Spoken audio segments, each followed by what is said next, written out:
আসন্ন পবিত্র ঈদুল আজহাকে সামনে রেখে সিলেটে কোরবানির পশু প্রস্তুতি প্রায় শেষ পর্যায়ে। চাহিদার তুলনায় বেশি পশু থাকলেও স্বস্তিতে নেই খামারিরা। উৎপাদন খরচ বৃদ্ধি আর সীমান্ত দিয়ে অবৈধ পশু প্রবেশের দুশ্চিন্তায় সময় কাটছে তাদের।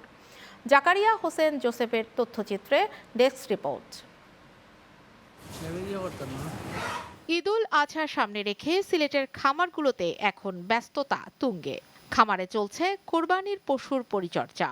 দেশীয়ভাবে পর্যাপ্ত পশু প্রস্তুত থাকলেও ও কাঙ্ক্ষিত দাম পাওয়া নিয়ে শঙ্কায় রয়েছেন খামারিরা। তাদের অভিযোগ, ভারতীয় গরু সীমান্ত পেরিয়ে অবৈধভাবে প্রবেশ করলে স্থানীয় বাজারে পশুর দাম কমে যায়। এতে লোকসানের মুখে পড়েন ক্ষুদ্র ও মাঝারি খামারিরা। তারারে পয়লা দুইয়া পয় পরিষ্কার করিয়া পরে গুড়ার বুঝি দানা তারারে খাবাই লইব। আমরা কুরবানি গরুর অনেক শ্রম দিতেছি, ইনশাল্লাহ আমরা কুরবানি গরু ইনশাল্লাহ অনেক ভালো আছে। এইবার বর্ডারের গরু না আসে তাহলে আমরা খামারিরা যত প্রস্তুত করি আলহামদুলিল্লাহ।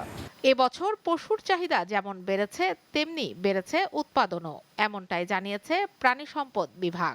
এবছরের গবাদি পশুর যেটা চাহিদা সেটা টোটাল বিভাগে 2,72,000 আমরা প্রত্যাশা করছি এবং আমাদের উৎপাদন 2,85,000 এটা আমরা পেয়েছি। সেই ক্ষেত্রে আমরা প্রত্যাশা করতেছি যে আমাদের গবাদি পশু আশা করি 12-14,000 এটা উদ্বৃত্ত থেকে যাবে।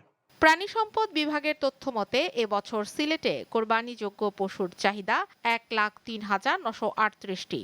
এর বিপরীতে প্রস্তুত রয়েছে 1,07,965টি পশু। Channel 9 news desk.